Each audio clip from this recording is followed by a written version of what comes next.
Hello dear students, अस्सलाम वालेकुम, welcome back to the channel. तो आज की क्लास में हम आए हैं PYQ सीरीज का थर्ड लेक्चर लेके, जिसमें हम आज कुछ क्वेश्चन सॉल्व करेंगे, previous year questions work energy power के। तो इसमें भी हम कुछ 5-10 क्वेश्चन सॉल्व करने की कोशिश करेंगे आज, और आई होप आपको ये वीडियो पसंद आएगा and it will help you in preparing for your upcoming NEET examination. तो बेटा शुरू करते हैं। आज का जो पहला सवाल है वो ये है कि the potential energy of a long spring when stretched by 2 centimetre is U. If the spring is stretched by 8 centimeter, potential energy stored in it will be, आपके ऑप्शंस है 4U, 8U, 16U and 2U। ठीक है, तो हमारे पास एक spring है, ये spring का नॉर्मल पोजीशन है। ओके, अब हमने इस स्प्रिंग को स्ट्रेच किया है। ठीक है, सपोज यहां हमने इसको 2 सेंटीमीटर से स्ट्रेच किया है। तो जब हमने इसको स्ट्रेच किया तो हमने इस पे वर्क किया है and that work is stored as potential energy. Okay, तो अब क्वेश्चन में बोला गया है कि जब ये एक्सटेंशन जो है, जब ये स्ट्रेच 2 सेंटीमीटर का है तो एनर्जी U है।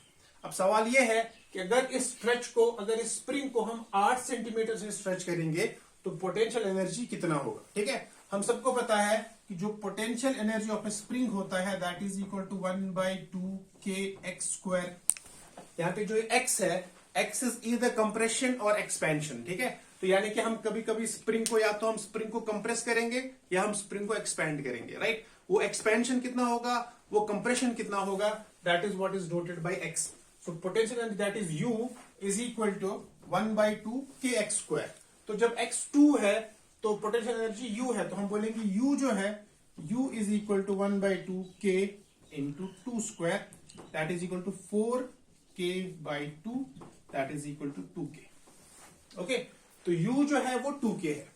अब हम बोलेंगे सपोज U डैश जो है वो तब है जब x हमारा 8 है। ओके, सो उस टाइम पे U डैश जो होगा that will be 1/2k8²। So that is equal to 1/2 into 64 times k, 2 and 2 that is 32। So U dash is equal to 32k. This I can write as 32, I can write as 16 into 2k. So 2k is what? U. So this is 16 times U. Okay, या आप चाहो तो इसको ऐसे भी करेंगे। Let's call it equation number 1.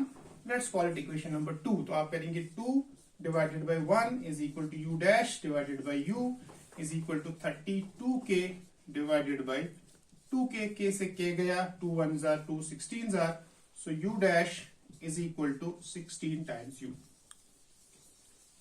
तो in short आपको ये फॉर्मूला याद करना है कि the potential energy of a spring when it is either compressed और it is expanded that is equal to 1/2kx²। यहां पे जो ये x है, तो x इज ईदर कंप्रेशन और इलोंगेशन, दोनों चीज है ये। ऐसा नहीं है कि x खाली इलोंगेशन है, कंप्रेशन नहीं है। x इज ईदर कंप्रेशन और इलोंगेशन। ठीक है, तो आई होप आपको ये क्वेश्चन समझ में आया होगा। लगता आसान है बट ऐसा क्वेश्चन भी जो है नीट में पूछा गया, and you should be very careful when you do these question, जिसमें आपको निकालना होगा दूसरे का क्या होगा। इधर यू डिवाइड और आप इसको जो है इसकी फॉर्म में लिखने की कोशिश करेंगे। ठीक है, now we'll move to the next question.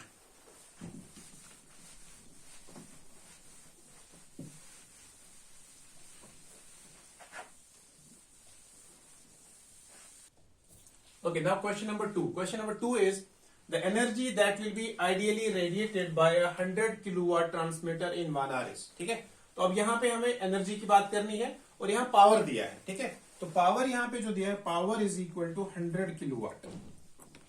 तो सबसे पहले हम समझेंगे पावर क्या है। ठीक है, तो power is defined as the rate of doing work. Right, तो power is basically rate of doing work.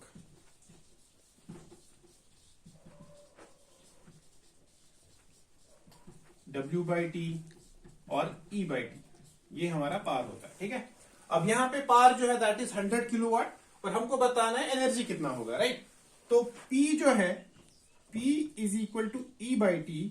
This implies E is equal to P into T। Simple है ये सवाल बहुत। और P जो है that is 100 kilowatt, so 100 into 10 to the power 3। This is 100 into 10 to the power 3 watts into time कितना है, time है 1 आवर, तो 1 आवर को हम सेकंड्स में कन्वर्ट करेंगे। 1 आवर होता है 60 मिनट और 1 मिनट होता है 60 second. So this is 60 into 60.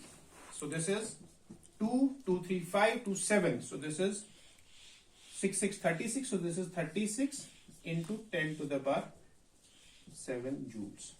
ठीक है, तो 36 into 10 to the power 7. This is the correct option. ठीक है, तो इसमें आपको बस ये देखना है कि पावर और एनर्जी के बीच का रिलेशन क्या है. पावर दिया है, but you have to make sure unit should be watt. अगर यहाँ पे किलोवाट है तो आपको किलोवाट को वॉट में कन्वर्ट करना है by multiplying it by 10 to the power 3. Okay, so this is how you do these questions, right? Work energy power में अक्सर क्वेश्चन जो है बहुत आसान होते हैं, बट थोड़ा सा कभी कभी जो है कॉम्प्लिकेसी लेवल जो है वो बढ़ जाता है. But as of now these questions are quite easy, and I hope आप लोग जहां भी पढ़ रहे होंगे you might have seen these type of questions और आप ये क्वेश्चन जो है कर पा रहे होंगे. ठीक है, तो now will move to the next question.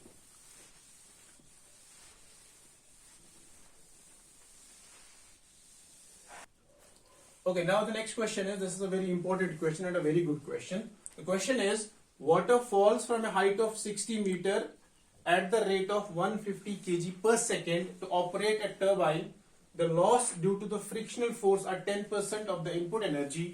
How much power is generated by the turbine? Right? तो यहाँ for example कोई height है ऐसा, तो ये height है 60 मीटर. Okay? तो यहाँ एक टर्बाइन है, एक मोटर है, राइट. तो यहां से पानी जो है वो गिर रहा है.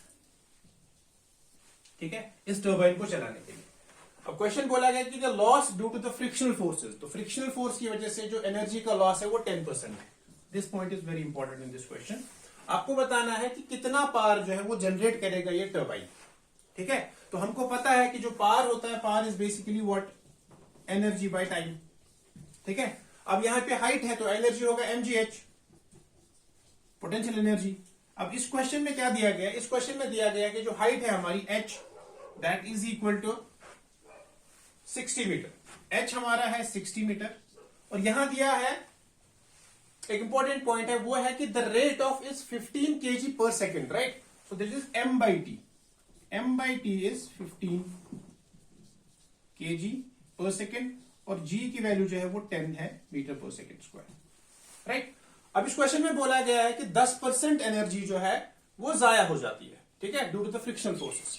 इसका मतलब हुआ कि only 90%, so loss is 10%, so only 90% will contribute.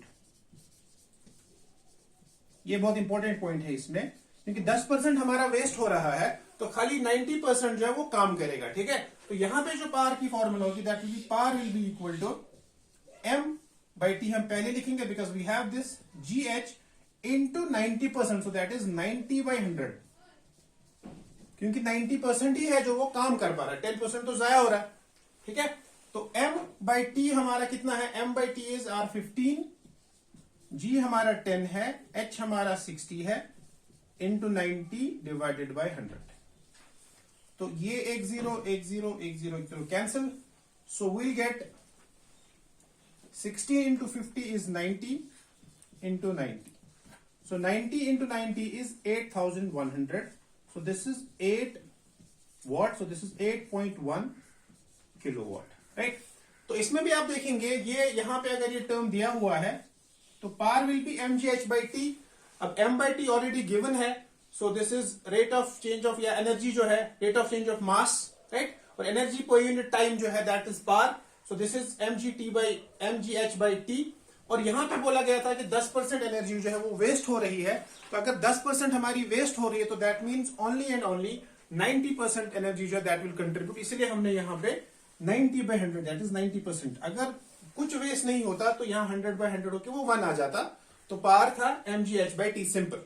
लेकिन इस क्वेश्चन में बोला गया है कि 10% वेस्ट हो रहा है, तो इसीलिए हमने यहाँ पे 90% जो है वही खाली इस्तेमाल हो रहा है पावर जनरेट करने में. 10% तो वैसे ही जाया हो रहा है, तो इसका खाली 90% जो है वो पावर जनरेट करने में इस्तेमाल हो रहा है. तो इसलिए हमने यहाँ पे लिखा 90 by 100. ये इसमें एक इंपॉर्टेंट पॉइंट है. और दूसरा ये पॉइंट है कि m by t, this is mass per unit time, so it is 15 kg पर सेकेंड. तो इसलिए हमने यहाँ पे mgh by t की जगह हमने m by t into gh करा है. तो m by t आपका 15 ऑलरेडी है, तो g 10 है, h हमारा 60 है. So this is 8100 what. So this is 8.1 kilowatts. ठीक है, तो आई होप आपको ये क्वेश्चन समझ में आया होगा. Now will move to the next question.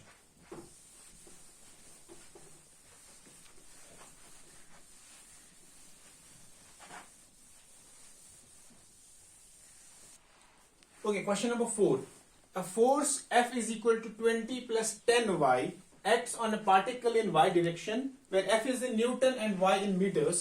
Work done by this force to move the particle from y is equal to 0 to y is equal to 1 meter is.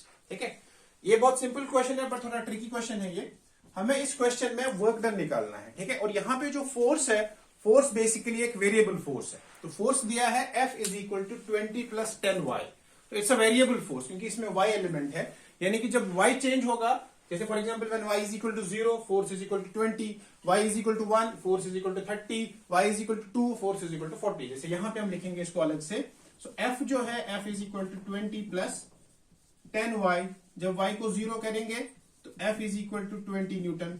y को 1 करेंगे F is equal to 20 plus 10 30 newton. y को 2 करेंगे तो F is equal to 20 plus 10 into 2 that is 40 newton. So that means in short, जब भी y का value change होगा force का जो है वैल्यू चेंज होगा, right, because F depends on y. तो this a variable force basically.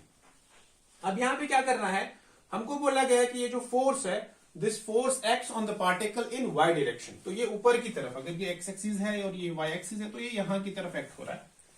Force Newton में है और y जो है मीटर में है. हमें बताना है कि ये फोर्स कितना काम करेगा पार्टिकल को यहां 0 से लेके यहां तक पहुंचाने में, 1 तक. सपोज अगर ये 1 है तो अगर सपोज ये पार्टिकल यहां पे है तो यहां पे हम इसको ये force F 20 plus 10y apply कर रहे हैं. तो इस पार्टिकल को हमें यहां से यहां पहुंचाना है. ठीक है, तो इट्स अ वेरिएबल फोर्स. तो dw दैट इज यार जो वर्क डन होगा that will B integration of dw that is integration of F dy.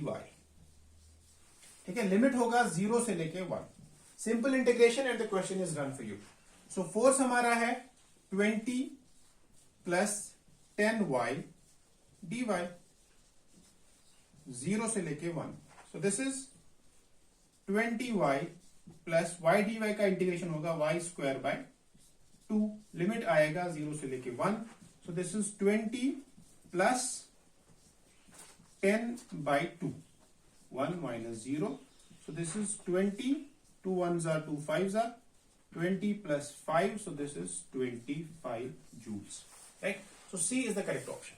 ठीक है, तो इसमें आपको सिंपल इंटीग्रेशन करना है और आप लोगों को पता होगा बेसिक, जब भी फोर्स वेरिएबल होता है तो इंटीग्रेशन हमें इस्तेमाल करनी पड़ती है, बिकॉज तब वहां पे वर्क डन जो होता है that is F dot dx या dy या dz, जिस डायरेक्शन में भी जो है डिस्प्लेसमेंट हो रहा होगा और जिस डायरेक्शन में जो है फोर्स अप्लाई हो रहा होगा. ठीक है, तो यहाँ पे y डायरेक्शन का पूरा मोशन है तो इसलिए हमने यहाँ पे F dy लिखा. अगर x होता तो हम लोग F dx लिखते. ठीक है, तो आई होप आपको ये क्वेश्चन समझ में आया होगा. So now we will move to the next question.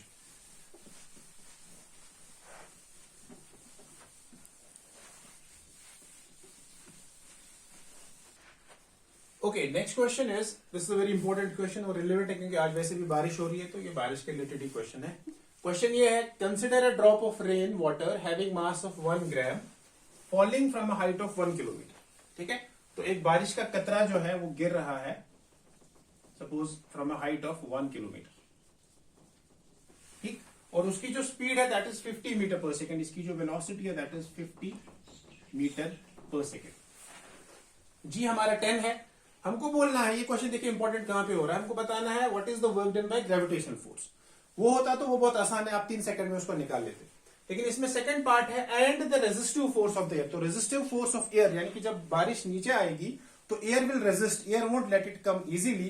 तो वो जो रेजिस्टेंस होगा एयर का उससे कितना वर्क होगा, राइट. तो when the drop will try to come down air will try to stop it, right. तो वो रेजिस्टेंस कितना होगा वो हमें बताना है, उससे वर्क डन कितना होगा. ठीक है, तो पहला जो ग्रेविटेशनल पार्ट होगा, work done by gravitational force WG that is simple mgh. ठीक है, तो mgh हम करेंगे, m हमारा है कितना, m is 1 gram, so this is 1 into 10 to the power -3. g हमारा 10 है और h हमारा है 1 kilometre, so this is 10 to the power 3 metres. So ये और ये गया, so this is 10 joules. So work done is 10 joules. तो इसका मतलब अगर आप बहुत स्मार्ट है तो आप यहां से ही डायरेक्टली इसको सॉल्व कर सकते हैं. ठीक है, 10 जूल्स है तो you are done, right. But will try to find out the resistive force. ठीक है, तो रेजिस्टिव फोर्स का जो वर्क डन होगा, रेजिस्टिव फोर्स का, उसको निकालने के लिए हम वर्क एनर्जी थ्योरम का इस्तेमाल करेंगे. So we'll use work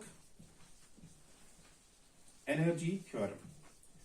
work energy theorem में क्या बताता है? वो बताया कि total work done is equal to change in kinetic energy. So it says total work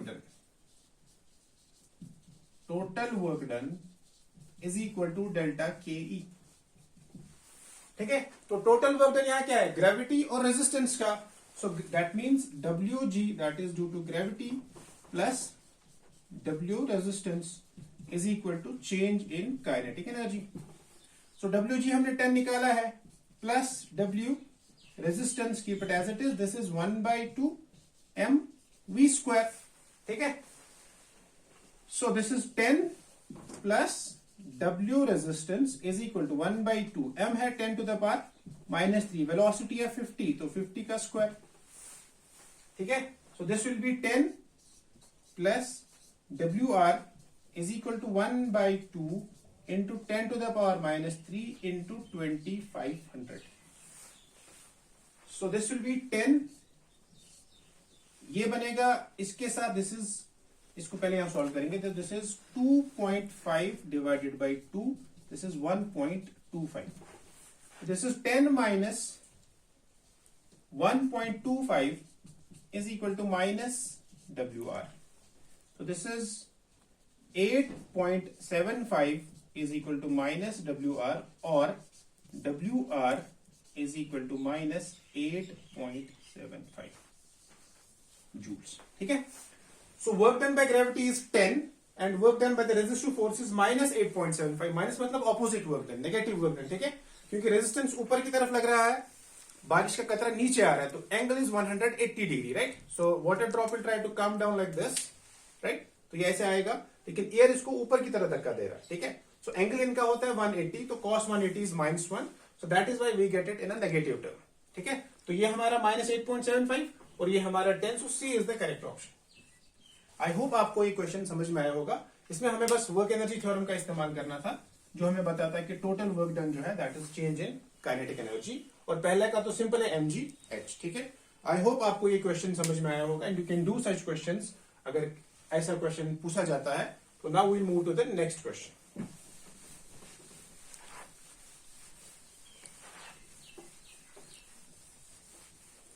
बारिश वैसे भी हो रही है, तो you can enjoy. Okay, question number 6. A particle moves from a point -2i plus 5j to 4j plus 3k when a force of 4i plus 3j Newton is applied. How much work has been done by the force? तो हमें यहाँ पे simple basic work done का formula इस्तेमाल करना है कि work done जो है that is equal to F.S. ठीक है, तो पार्टिकल इनिशियली यहाँ पे होता है -2i plus 5j. Let's call it S1, position number 1. फिर पार्टिकल जो है फोर्स की वजह से यहां पहुंचता है, suppose 4j plus 3k, this is S2. तो हमारा जो डिस्प्लेसमेंट होता है that is final position minus initial position. तो डिस्प्लेसमेंट S जो होगा that will B S2 minus S1. So S होगा यहां पे S2 is 4j plus 3k minus 2i plus 5j. So this will be 4j plus 3k minus plus 2i minus 5j. So this is equal to 2i minus j plus 3k. So ये हमारा displacement vector है 2i minus j plus 3k. तो force हमारा है 4i plus 3j. तो work done जो होगा that will be F dot S. So that will be 4i plus 3j dot 2i minus j plus 3k. और हमको पता है when we do dot product i का i के साथ, j का j के साथ और k का k के साथ, so this will be 4 into 2 that is 8 minus 3, so that is equal to 5 joules. So 5 joule is the answer.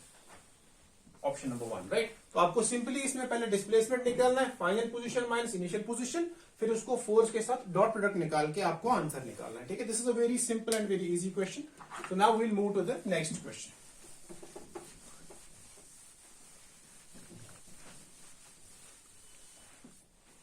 Okay, question number 7. Question number 7 एक बहुत अच्छा क्वेश्चन है. It is A body of mass 1 kg begins to move under the action of a time dependent force. तो यहाँ पे जो force है, this is a variable force, यानी कि अगर टाइम की वैल्यू चेंज होगी तो फोर्स चेंज होगा, यानी कि at T is equal to 0 force is equal to 0, at T is equal to 1 force is equal to 2i plus 3j, at T is equal to 2 force is equal to 4i plus 12j वगैरह वगैरह, ठीक है। फिर i and j are the unit vectors. हमको बताना है कि इसमें टाइम टी पे कितना पावर जो है वो डेवलप होगा, ठीक है। और इसमें हमें एज सच वेलोसिटी नहीं दी है, क्योंकि पावर जो होता है power is equal to F dot V. तो अगर हमें कहीं से वी पता चल जाएगा तो we can find the power, ठीक है। बट हमें यहाँ पे क्या दिया है, फोर्स, और वो भी टाइम डिपेंडेंट फोर्स। तो हम बोलेंगे फोर्स जो होता है, force that is equal to M A, we know this, but A जो होता है, ए होता है DV by D T. So we can say this is M DV divided by D T, right. M हमारा 1 है, तो we can say F D T is equal to DV, okay. और we can say v is equal to integration of dv is equal to integration of F D T, ठीक है। और f कितना है, f है हमारा 2t, so that is 2t I cap plus 3t square j cap into dt, okay. So this is 0 to t because velocity is 0 to v, ठीक है। चलो जी, सो इसको इंटीग्रेशन करेंगे तो ये आएगा 2t square by 2 plus 3t cube by 3, this is I cap, this is j cap. So 2 and 2 will go, 3 and 3 will go. So आपका जो वेलोसिटी आएगा, velocity that is v will be equal to t square I cap plus t cube j cap.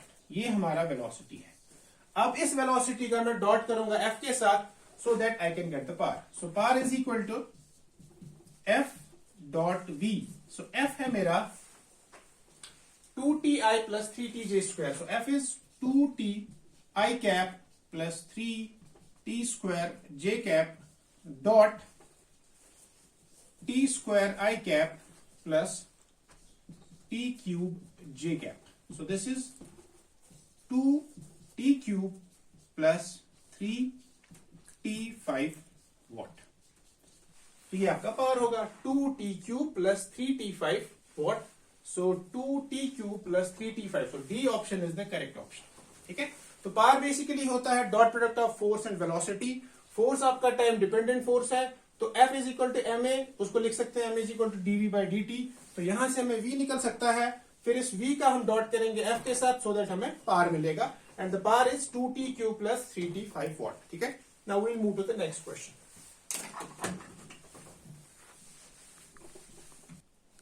Okay. The question is, a particle of mass m is driven by a machine that delivers a constant power k watts. तो आपका जो यहाँ पे power है, तो power is constant and that is equal to k. If the particle starts from rest, the force on the particle at time t is. तो particle rest से start कर रहा है और हमको force निकालना है, ठीक है।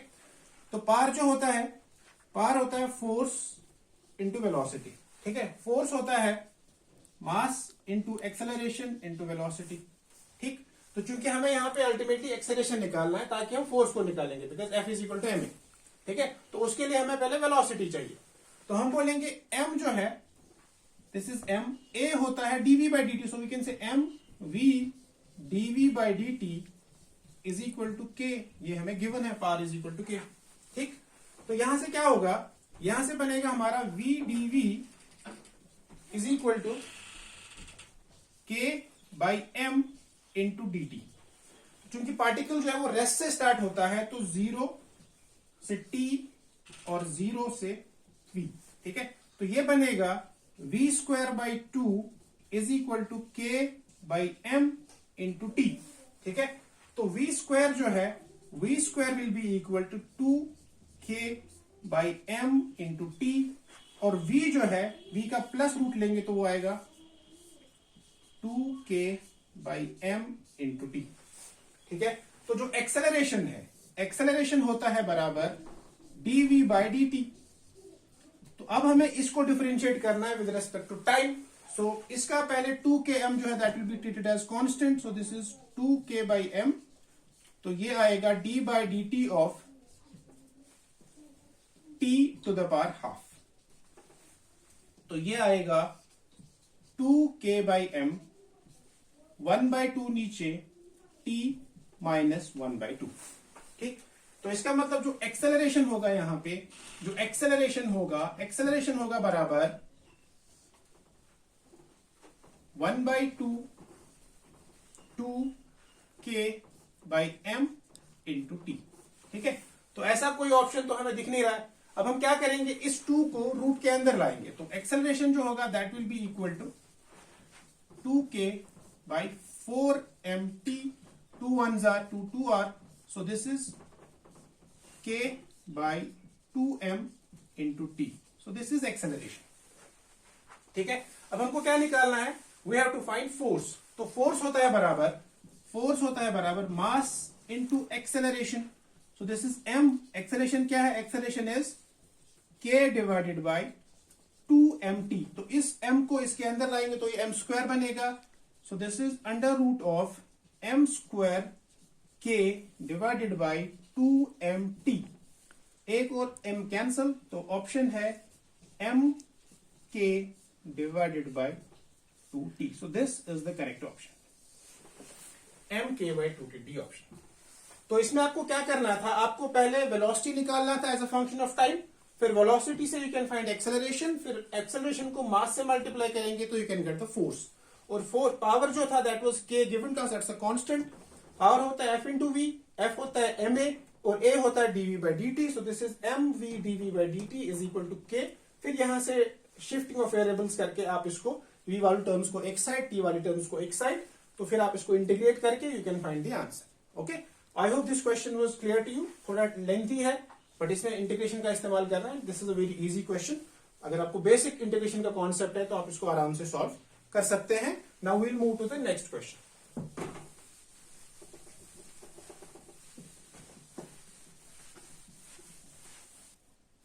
Okay, now we'll move to the next question. The question is a block of mass 10 kg moving in x direction with a constant speed of 10 metre पर सेकेंड। तो हमारे पास एक ब्लॉक है, ठीक है, और इस ब्लॉक का मास है 10 kg और ये मूव कर रहा है in the x direction with a constant speed of 10 metre पर second. Is subjected to a retarding force, तो इसको कोई फोर्स आ रहा है जो उसको रोक रहा है पीछे से, तो that is in this direction. ठीक है, वो कितना है, दैट इज 0.1 x जूल पर मीटर, यानी कि ये वेरिएबल फोर्स है, x पे डिपेंड कर रहा है। ठीक है, तो इसका ट्रेवल है x is equal to 20 to x is equal to 30। हमें बताना है इसकी फाइनल एनर्जी क्या होगी। ठीक है, तो सबसे पहले हम क्या करेंगे, will try to find out work done by this retarding force या बाय दिस रेजिस्टिव फोर्स। ठीक है, तो वो कितना होगा work done, that will be, क्योंकि यहां पे पार्टिकल जा इधर रहा है, फोर्स पीछे की तरफ है, तो एंगल है 180, तो सिंपली हम यहां पे माइनस करेंगे, तो दैट इज 0.1 x dx और लिमिट है हमारा 20 से 30। ठीक है, तो this will B 0.1 x square by 2, limit है 30 और 20 और माइनस साइन के साथ, तो this will be minus 0.1 by 2, 900 minus 400, so this is minus 0.1 by 2 into 500। ठीक है, तो ये बनेगा हमारा -50 divided by 2, so this is -25 joules. So -25 joules is the work done by the retarding force. ठीक है, अब हमें निकालना क्या है, फाइनल काइनेटिक एनर्जी। तो हम यहां पे क्या करेंगे, यहां पे will use the work energy theorem. So according to work energy theorem, this -25 joule should be equal to change in kinetic energy, right. So -25 should be equal to delta KE, right? So -25 is equal to KE final, जो हमें निकालना है, minus KE initial। ठीक, अब K initial क्या होता है, that is 1/2 mass into velocity। So -25 is equal to kinetic energy final minus 1/2, mass हमारा 10 है और V कितना है, V is also 10, so this is 10 square। So this is -25 is equal to kinetic energy final minus 5 into 100. So this is -25 plus 500 is equal to kinetic energy final. So this implies kinetic energy final is equal to 500 minus 25 that is equal to 475 joules. So option number D. ठीक है, तो इस question में आपको क्या करना था, क्योंकि हमें यहाँ पे एक रिटार्डिंग फोर्स लग रहा था, उसी का वर्क डन निकालना था। ठीक है, तो ना आई होप कि आपको जो ये क्वेश्चन है ये समझ में आया होगा। इसमें हमने इसका रिटार्डिंग फोर्स का वर्क डन निकाला था। ठीक है, तो ये क्वेश्चन ऐसे आपको सॉल्व करना है। तो इसका जो एनर्जी है दैट इज 475 जूल्स। ठीक है, तो this is all for today, this is all for work energy part. Hope मिलते हैं किसी अगले वीडियो में। तो अगर आपको ये वीडियो पसंद आए तो please do not forget to like, share and subscribe the channel. Thank you, keep studying, अल्लाह हाफिज।